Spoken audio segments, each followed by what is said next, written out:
We are live. Where is my clock? RC, this has been the weirdest. Welcome to the Spin Cycle. Andrew Southwick, RC Williams with you here today. This has been the weirdest start to this show ever. Uh, Yeah.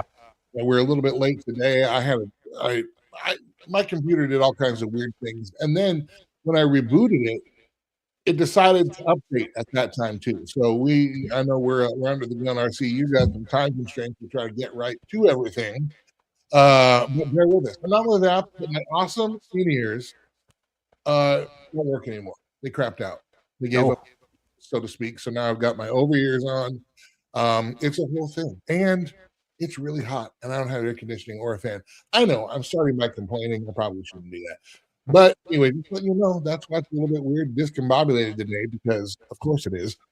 Uh anyway, I see we got later tonight, President Trump is going to address the nation. I haven't seen anything leak as to I haven't seen like the script leak or anything. I don't know. Have you heard anything about what he's talking about tonight? The only thing I've heard is people, some on the media, worried he's going to complain about election integrity and these kinds of things. It could be, but honestly, I have no idea what he's planning on saying. Do you have any insight?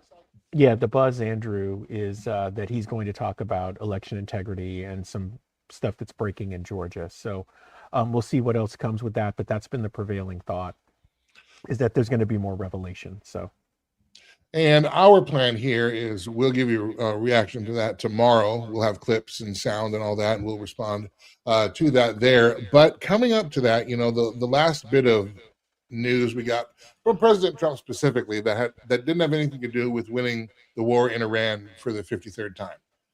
It was he released his financial statements. It got news for about 10 minutes, and then it went out of the cycle. But I was looking at this at his numbers, and I was thinking to myself, if I were a Democrat going into the 26 midterms, I would actually use these as I would run on this and nothing else, because the Democrats, first of all, are being taken over by communists, and they're welcoming that because it's just a pursuit of raw power, and whatever will get them there. So if they think communism will get them there, then that's fine. The Republicans are not doing a very good job at presenting a message of what actual non-crony, non-tech bro capitalism is, et cetera, et cetera. So if I'm the Democrats, I would use Trump's financials and run on them. And here's what I mean. I brought some visual aids. hey. Isn't that fun? I know.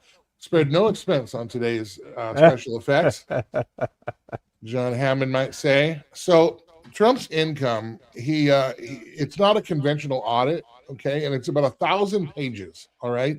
And effectively, he's got gross business revenue, he's got investment income, he's got sale proceeds, licensing payments, partnership distributions, and asset values. And a lot of these are in a really broad range, and I mean from like 700 billion all the way to almost to $2 billion. So huge ranges.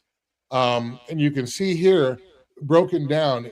Now understand, when Trump took office in at the beginning of 2025, his net worth was 600 million.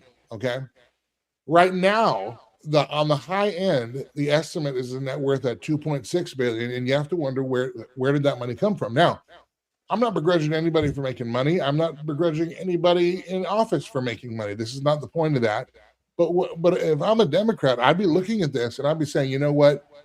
I think there's an argument to be made, particularly when it comes to Trump's crypto investments, that the whole canard of the rich get rich because they take it from the poor and the working class. You can almost you can make that argument with these numbers. Let me show what I'm talking about here. Let me bring up a couple of things real quick. Branded products. So the Trump watches, he earned about $4.7 million off of those. All of his branded stuff, Save America, Letters to Trump, MAGA Journey. He made $208,000 in royalties off of the Bible. Yeah. Well, I mean, the God Bless the USA Bible. His resort empires, of course, you can see there the breakdown. About $500 million from clubs and resorts, and his revenue was up in West Palm about 27%. Bedminster. Now, this is all from the Office of Governance, so you can find it there. You can see the citing on, or the source citing on the graphic itself. But let me bring you to this. Crypto was the biggest money engine, and particularly World Liberty Financial, which is what carried the Trump meme coin. And here's the issue with that. Nearly 800 million from that, and then out of token sales, 520 million. From ownership interest, 250 million. And then, of course, the Trump meme coin directly about 635 million, to a total of $1.4 billion plus. Now, and here's the thing, that ended up shorting because that was a stock that got dumped. All those who invested in the Trump meme coin, or the lion's share of them, lost their shirts in that. But Trump made more than $1 billion and increased his net worth to the tune of more than $2 billion, coming into office at 600 million. These are the numbers from the reports. This is what he released. So if I'm a Democrat, that, to me, I'm running on that hook, line, and sinker. I forget the communist stuff, forget all that. If I want to make my argument stick, and here's the thing, my father-in-law, RC, was come on. Now I'm losing with that. Entrepreneur. There you go. He owned businesses, particularly in restaurants and things like that. And he would always say, you never got a job from a poor person. And okay, that's exactly right. I don't, people who aren't millionaires, billionaires, whatever, those are the ones who are employing and giving us jobs, so on and so forth. So if you have a president who is using the power of, now let me stop short, who is able to gin up a certain investment opportunity like a meme coin, my goodness, that almost writes the script for the Democrats to use in the midterms and to tie particularly hardcore mega Republicans to it. I'm wondering if this didn't open up kind of a Helm's Deep drain, open drain for the orcs to come in and storm the castle here in 26. RC, what's your take? Andrew, this one's interesting, and we've actually been on this for a long time, even when Trump was between terms. I think we talked about his first term, and some of this, what we saw was largely unprecedented. Normally, a sitting president or someone coming into office completely decouples from their finances, right? For a very particular reason, because of the office that they're in.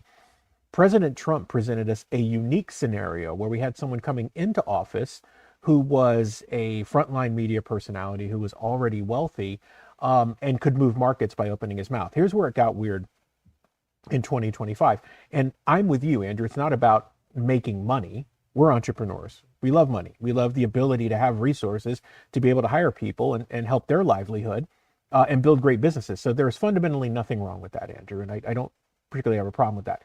Where I have an issue in particular is with the meme coin and the crypto stuff, because even if you are technically decoupled from it, when you're dealing with the markets, and President Trump has an affinity for talking about how good the stock market is, how good the financial markets are, and everything like that, every time he opens his mouth, he potentially moves the markets. So imagine now what's inferred with something like World Liberty Financial or something. Hey, Trump went to the Bitcoin conference and he had these conversations and he's talking about how good it is and what the kids are working on. And then Don Jr. and Eric are out there talking about it.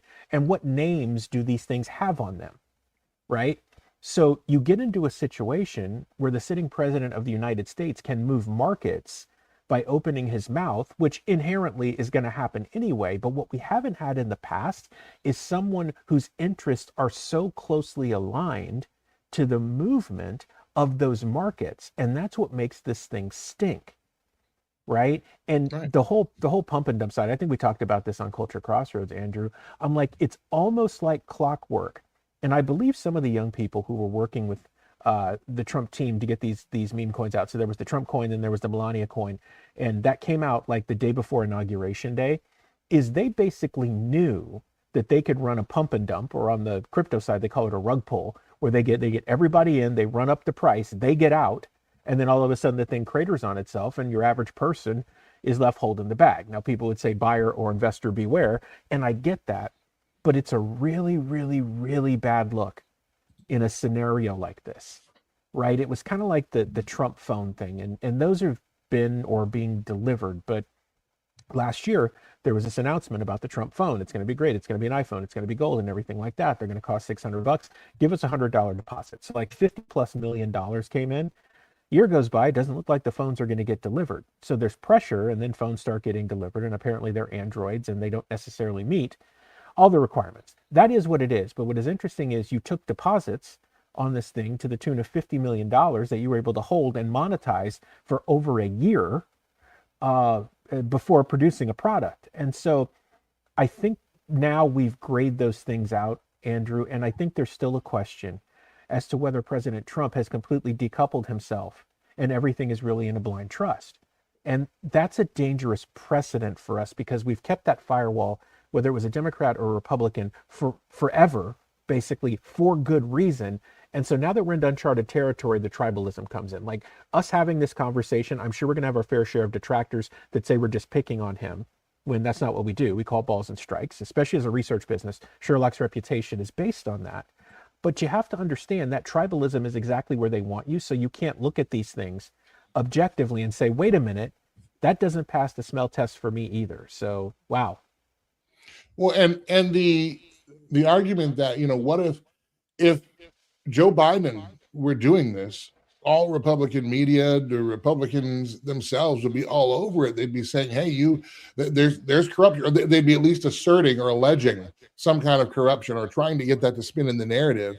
But because now it's our side doing it or the conservative side doing it, it's okay. And that double standard has come out, particularly under the cult of personality of President Trump. And again, like, not picking on it, but we have to look at that and say, well, my goodness, they were just bragging about, Trump defers his $400 million salary, and that's fine. He's increased his wealth almost $2 billion since being in office. And the lion's share of that was the crypto ventures, World Financial, and the Trump meme coin, which you can argue looked like a pump and dump stock scheme. I mean, so, I mean, RC, you've advised candidates before. If you're a Democrat going into the election, how would you characterize that? Yeah, so I mean, I would take it and slice it up because it really is the gift that keeps on giving, right? I would just take one piece, and if I'm on that side of the aisle, I would simply say, listen, is this not an example of the rich getting richer and taking advantage of those who are less fortunate and who don't know any better? And how is it that the highest office in the land is where this stuff comes out of? Is this what you really want going forward? And then people would just simply tie whoever's running directly to the White House, and they would just make it work, right? And they just continue to pound on that. So if that's me, I would dig into that. And then if I wanted the tribal flaming, I would look at the God Bless the USA Bibles and say, look, they're trying to create a theocracy. And like, there are a couple of different roads you can go down. And it's unfortunate that you leave your flank open like this for something like that. But I think it's kind of a slam dunk if you want to rile up your base in races that are particularly tight, Andrew, in places where financial hardship exists. Done right, this is honestly the kind of issue that can turn a House seat.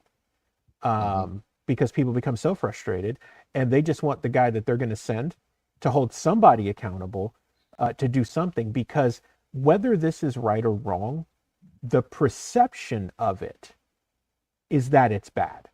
It is inferred that this isn't right and there is some advantage being played here. We've talked on Culture Crossroads, the Watchman Brief, and even when we teach in public about how fixed the financial markets are and how much inside information actually flows. And that plays out with Polymarket and Kalshi. You see that now, right?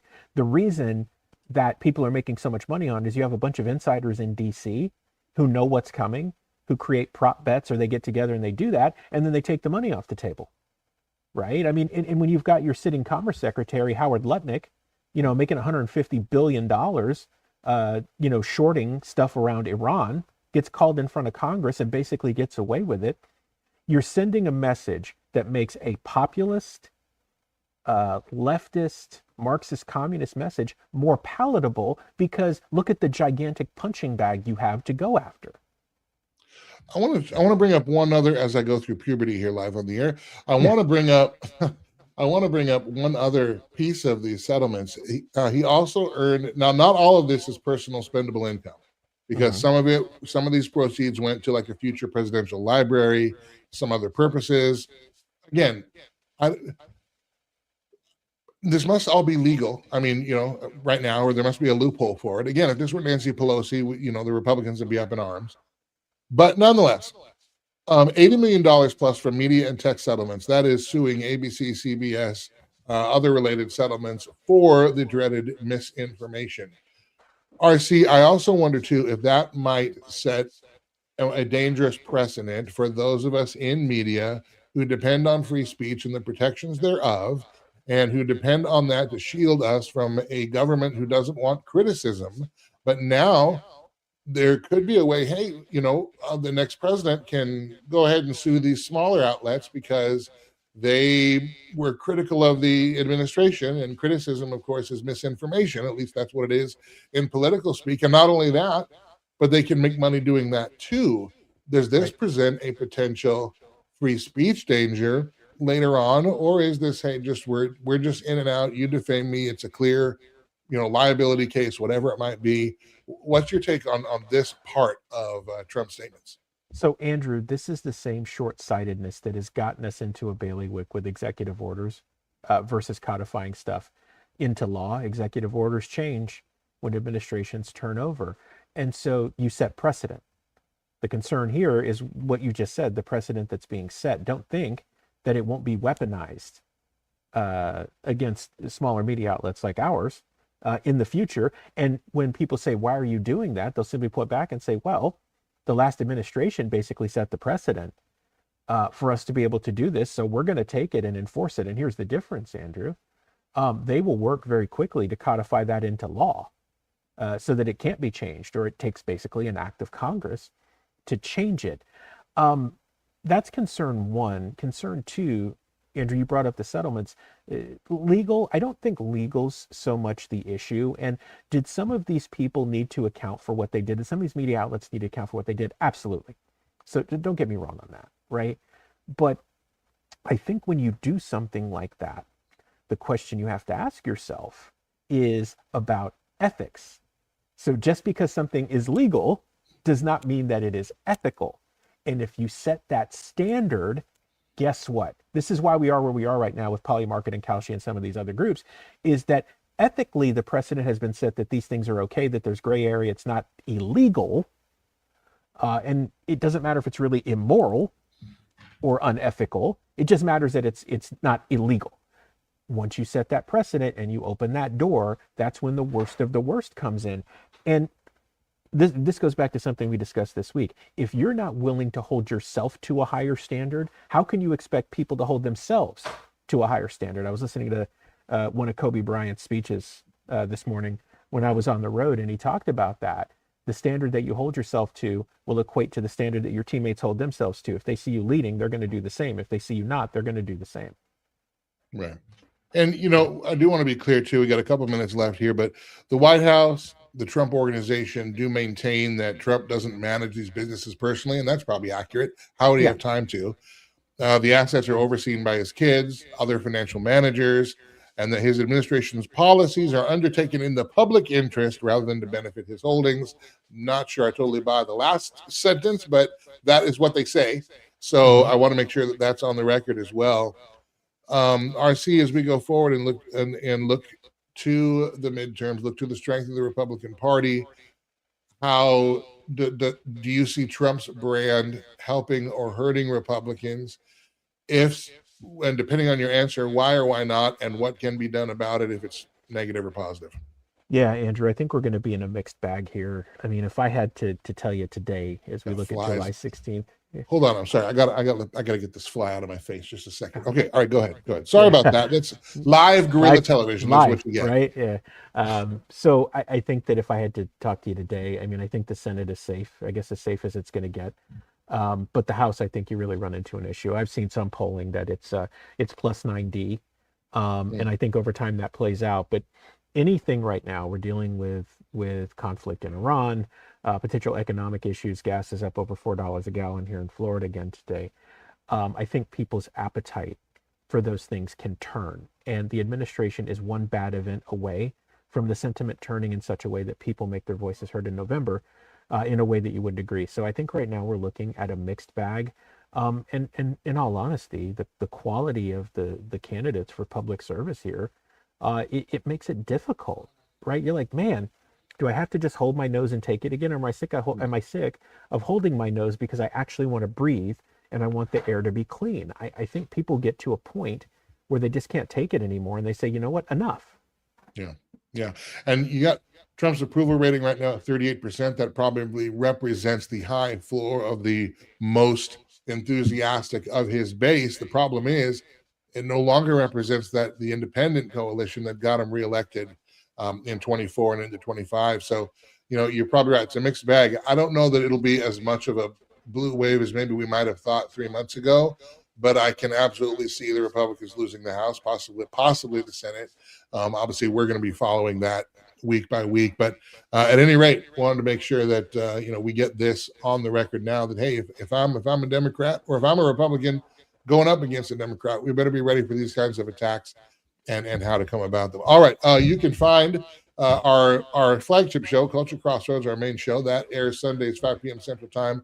Beck TV Plus, BEKTV.plus, and on demand also on the Epic Cable on the Watchmen Action Network. And you can also find R.C. Williams, Juliana Armand, she was with us yesterday, there as well. And of course, our YouTube pages at Culture Crossroads 316 and at Watchmen Action. Find us there. We're all over social media, different places. And wherever you are watching, we do encourage you to subscribe to the channel. Let the algorithms know that you want this kind of content, not the nonsense they're going to give you. So, RC, you got to get out of there. So we got to get out of here too. We'll be back tomorrow. Are we looking at 12:45? Yes, sir. 12:45 tomorrow, friends. Spin Cycle will be back. We'll see you then.